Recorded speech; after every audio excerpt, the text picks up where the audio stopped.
Nous sommes tout de suite en ligne avec Dalil Boubaker, le recteur de la Grande Mosquée de Paris. Bonsoir et merci d'être avec nous.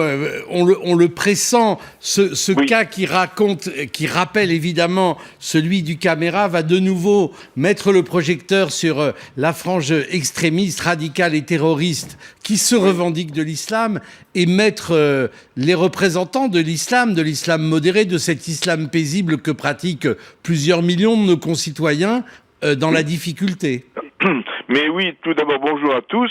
Et je suis parfaitement en phase avec toutes les réflexions, n'est-ce pas, et tous les sentiments et ressentiments que pose une société, c'est la nation tout entière qui réagit, et nous réagissons exactement à l'unisson de tous, en regrettant et en condamnant ces faits, mais les plus atroces, qui ont pu avoir lieu à Bruxelles et qui malheureusement portent la marque d'une personnalité, d'un individu, d'un délinquant, d'un criminel qui a voulu s'affubler, je dirais, des oripeaux, n'est-ce pas, d'une religiosité qu'il n'a pas. J'insiste fort parce que tous les témoignages que j'ai vus témoignent que sa religiosité, sauf dans la dernière période où il a affublé, n'est-ce pas, un islamisme de parade, tout cela est profondément regrettable. Mes regrets vont vers les familles de la communauté juive durement et douloureusement éprouvées une fois de plus, une fois de trop, à Bruxelles, et je le regrette très profondément parce que il y a des amalgames qui sont absolument infondés, intolérés et intolérables. Disons, pour éclaircir les choses, c'est que il y a les conditions de genèse de ces monstres sociaux, n'est-ce pas, qui sont le milieu difficile ou problématique où ils sont nés. Et là, l'individu en question a eu des difficultés dans son enfance, d'autres problèmes également liés peut-être à la précarité économique du milieu où il a vécu, les mille et une escroqueries, vols, etc. qui ont émaillé sa jeunesse, et enfin, surtout, l'influence extrêmement nocive d'une période carcérale dont on ne saurait trop dire la nocivité, l'insuffisance, le déficit de structure, de moyens et probablement d'hommes capables de prévenir et tout de même, il y a des gens qui se promènent. On va en parler dans un instant avec Alain Bauer. Merci beaucoup, Dalil Boubaker. On a bien entendu votre réaction et votre indignation. Alors, évidemment, cet homme a été arrêté, j'allais dire presque par hasard, par un contrôle douanier dans un autocar qui revenait de Belgique. Ça témoigne des failles du renseignement national et européen. Lisa Orr nous en montre plus. Mehdi Nemmouche est signalé comme islamiste radical depuis 2012, ce qui ne l'empêche pas de disparaître à sa sortie de prison. Aujourd'hui, les enquêteurs savent qu'il est resté en Syrie plus d'1 an. Il y aurait combattu aux côtés d'un groupe djihadiste. Lorsqu'il revient en Europe, il est repéré par la police allemande. Cette fois, une fiche de sécurité est établie. Mais les renseignements français perdent à nouveau sa trace, jusqu'à vendredi dernier à Marseille. Alors, les services antiterroristes manquent-ils de moyens ? Si vous voulez le surveiller, vous allez être obligé 24 heures sur 24 d'avoir minimum 8 à 10 policiers. Vous imaginez, avec 4 à 500 personnes à surveiller en permanence, c'est un travail de titan. Les renseignements français doivent-ils revoir leurs méthodes ?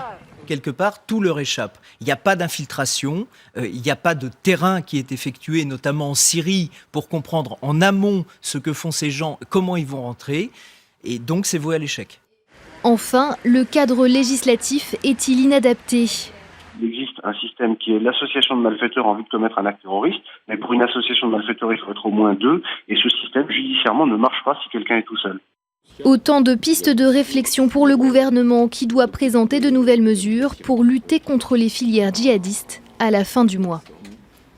Voilà, et Alain Bauer est sur ce plateau. Il inaugure les petits précis de cette fameuse collection des nuls, le terrorisme pour les nuls. Vous l'avez écrit avec Christophe Soulaine. Ça faisait un moment qu'un certain nombre d'analystes, dont vous, mais aussi de juges antiterroristes, tiraient la sonnette d'alarme sur ces quelques dizaines puis centaines de jeunes allant rejoindre un djihad extrêmement indéterminé. Alors pendant un moment, c'était Afghanistan, après ça a été, et c'est de beaucoup la Syrie, qui tombe dans des groupes absolument, d'une radicalité folle, puisqu'ils sont eux-mêmes en guerre intestine. Le groupe auquel visiblement avec lequel il a collaboré veut prendre la succession d'Al-Qaïda dans le terrorisme international et dans la mainmise sur ce terrorisme. Et en même temps, c'est des individus. C'est-à-dire, est-ce que là, on n'est pas confronté à une impuissance absolue, quels que soient les dispositifs de veille, de prévention, il y aura toujours un certain nombre d'individus qui pourront passer à travers les mailles d'un filet? Je ne partage pas du tout ce point de vue. Toute commission d'enquête après une catastrophe terroriste commence par une longue analyse qui démontre, petit 1, qu'on savait tout, petit 2, qu'on n'y a pas cru, et petit 3, qu'on va tout faire pour que ça n'arrive pas jusqu'à la commission d'enquête suivante.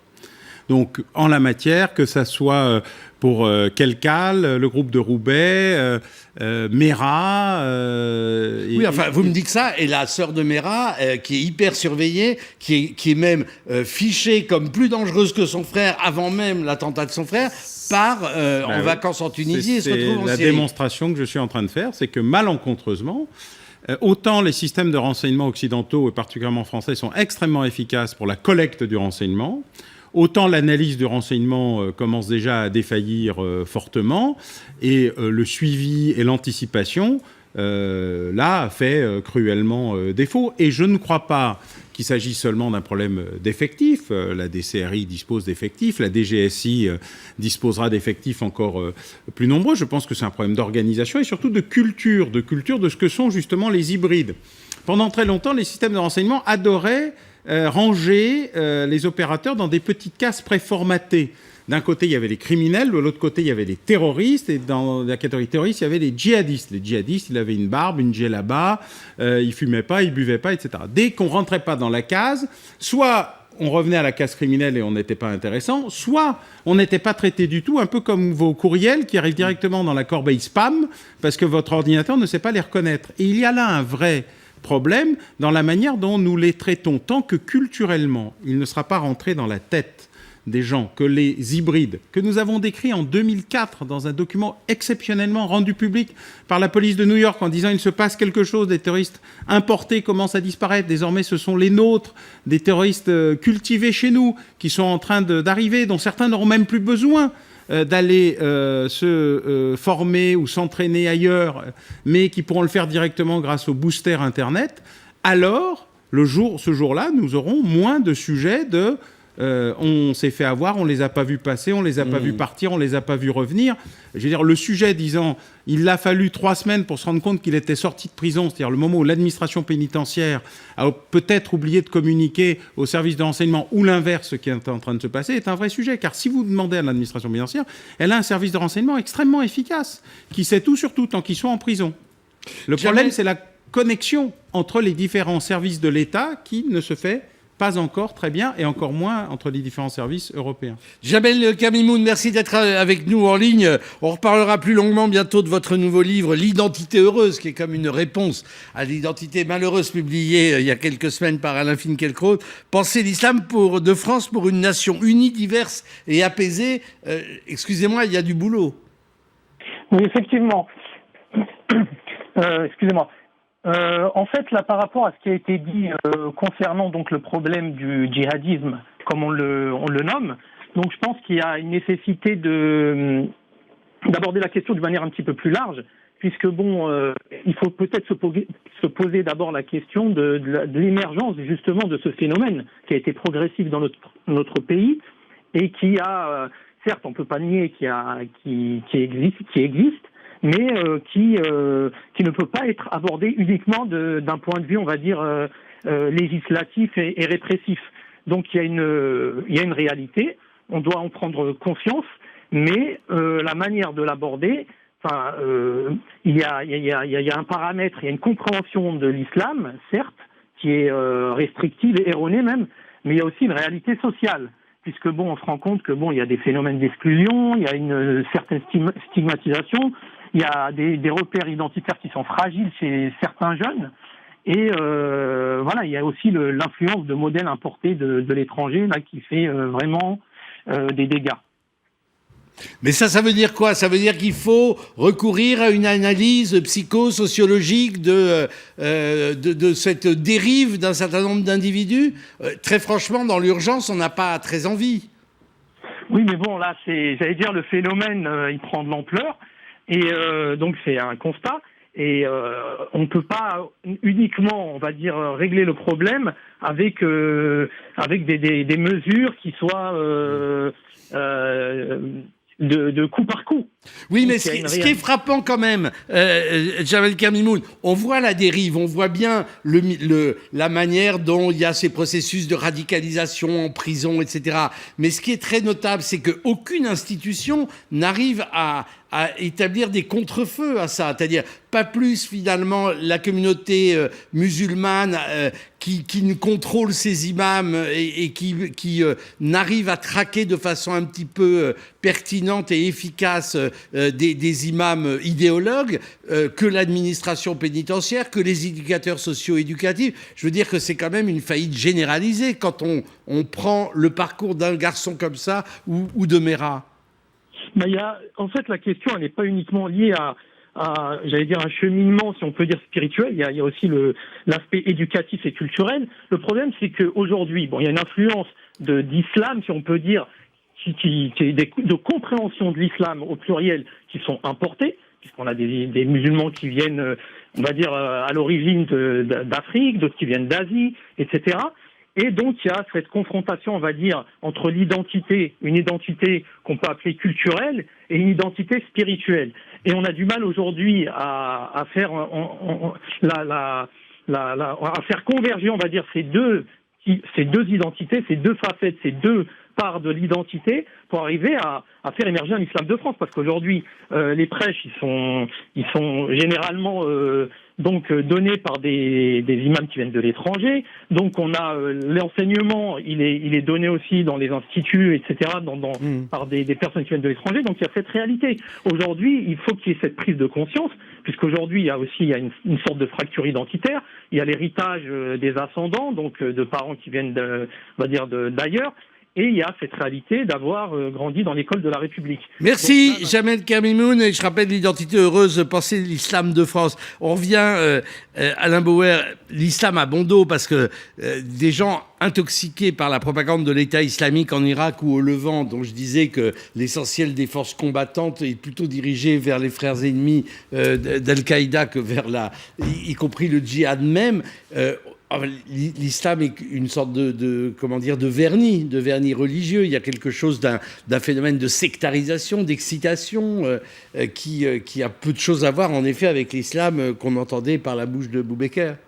Oui, alors d'abord, il y a plusieurs islams, comme il y a plusieurs chrétientés, plusieurs catholicismes. La religion de l'apartheid en Afrique du Sud était de braves protestants qui apparaissent en France comme l'espace de la modération naturelle. Donc il faut toujours ne jamais oublier qu'on rajoute un S à peu près tous les mouvements religieux. Il y a au moins 100 grandes écoles en islam sunnite, une division chiite, des morceaux qu'on compare à tort d'ailleurs, puisque par exemple les Syriens sont alaouites, ils vénèrent plutôt les dieux de la forêt, qui appartiennent pas véritablement au panthéon officiel même de l'islam chiite. Donc la diversité des choses fait que nous simplifions beaucoup et que le nombre de croyants et de pratiquants de l'islam en France fait que la quasi-totalité d'entre eux, à quelques exceptions près, sont relativement peu extrémisés, mais qu'il y en a, comme il y a des extrémistes catholiques, des extrémistes protestants et parfois des extrémistes juifs. Donc il faut déjà revenir à de quoi on parle. Deuxièmement, il y a un processus de guerre, et donc si on traitait de la même manière aujourd'hui ceux qui vont combattre le régime dictatorial d'Assad, qui est l'ennemi de l'Occident officiellement, considéré comme un terroriste et un dictateur, de la même manière qu'on parlait par exemple historiquement des combattants qui partaient en Espagne pour soutenir les républicains contre Franco, on serait beaucoup moins excité sur la manière dont on montrerait du doigt les spécialistes du POUM, marxistes, les trotskistes, les républicains, les démocrates et ceux qui venaient juste parce qu'ils avaient une autre conception de la démocratie. La diversité, la plupart de ces soldats iraient pour l'armée syrienne libre, c'est tout juste si on ne leur paierait pas le billet d'avion. Le problème, c'est qu'ils vont vont aussi, c'est les djihadistes qui sont en général payés par nos amis qui payent nos ennemis parce que ce sont de grandes monarchies du Golfe, dont certains sont soupçonnés même d'acheter les Coupes du Monde de football. Donc on est dans des processus extraordinairement compliqués parce que nous n'arrivons pas à dire les choses et à nommer les gens. Alors, il y a une partie importante de jeunes gens qui, comme lors de tous les mouvements guerriers, Bosnie, Tchétchénie, Algérie, Espagne et autres, s'exaltent et décident d'aller donner leur sang pour une cause. Quand vous regardez la seule et unique étude qui a été faite sur cette question par les Britanniques, elle dit que ceux qui sont revenus, aucun ou quasiment n'a jamais commis d'attentat sur son propre sol. Aucun. Et on en a plusieurs milliers, car toute cette affaire commence de la guerre civile algérienne, les événements d'Algérie, l'interruption du processus électoral et la guerre civile qui a suivi, jusqu'à nos jours, ça fait quand même beaucoup de monde. Une partie sont écœurées, d'autres sont blessées, certaines ne veulent plus en entendre parler, la plupart reprennent leurs activités criminelles et délinquantes, et quelques-uns vont vers l'aile la plus dure du salafisme. Ce qui est important, c'est ce qui se passe en Irak et en Syrie. C'est la création de l'EIIL par Zarqawi, dont ce qu'on appelle aujourd'hui les enfants de Zarqawi ont mis en place un dispositif qui, pour la première fois, est centralisé, coordonné, dirigé d'une main de fer et dont le principal ennemi, c'est Al-Qaïda, parce qu'ils sont en train de lancer une OPA hostile sur Al-Qaïda et de la réussir. D'ailleurs, la plupart des prisonniers et des otages qui étaient avec nos journalistes en Syrie, par dizaines, étaient des militants du Front Al-Nosra qui n'avaient pas voulu rompre avec le successeur de Ben Laden. Donc, la difficulté aujourd'hui, c'est que notre vrai ennemi est en train de se construire. Et de la Syrie, où il a perdu la guerre, car la guerre en Syrie est perdue, c'est Assad qui a gagné, le retour va se faire sur des zones qui nous posent problème. Le Mali, le Sahel, et un certain nombre d'entre eux, formés pour ce faire, et dont je pense certains n'ont même pas combattu véritablement, mais ont été juste dans des camps d'entraînement, sont en situation. Alors, il y a plein d'erreurs. Il y a un 11 septembre européen possible. Oui, j'ai vu ce qui se disait, et effectivement, c'est une possibilité. Encore que ma position, c'est qu'on est plus dans le lumpen terrorisme, le terrorisme basique, où on utilise les moyens les plus faciles, les plus rapidement disponibles, que le gigantesque attentat qui nécessite beaucoup d'organisation, beaucoup de coordination, beaucoup de communication. Oui, c'est dans l'attentat de Mais on fait des erreurs. Par exemple, le fait d'appeler ces gens des loups solitaires. Ils n'ont jamais été des loups solitaires. Un envoyé spécial n'est pas un journaliste solitaire. Il est loin de sa base, mais il obéit à la rédaction. Il y a des erreurs majeures qui sont faites encore aujourd'hui par nos services de renseignement en ne comprenant pas la nature de l'adversaire. Les loups solitaires, c'est Breivik, c'est Una Bomber, Kaczynski, qui tuait. C'est des gens qui ont leur propre logique, leur propre organisation, leurs propres investissements et qui savent ce qu'ils veulent. Ce n'est pas le cas de ceux-là. Eux, ce sont des gens qui ont été formés et entraînés pour être autonomes. Ils ne sont pas indépendants. Il ne faut pas se tromper d'ennemis. Alain Bauer, merci. Et c'est le terrorisme pour les nuls que vous pouvez retrouver, le livre que vous avez coécrit avec Christophe Soulez. Voilà, on reviendra sur le reste de l'actualité après le rappel des titres, l'abdication de Juan Carlos, la réforme territoriale. Le 5 à 7 continue.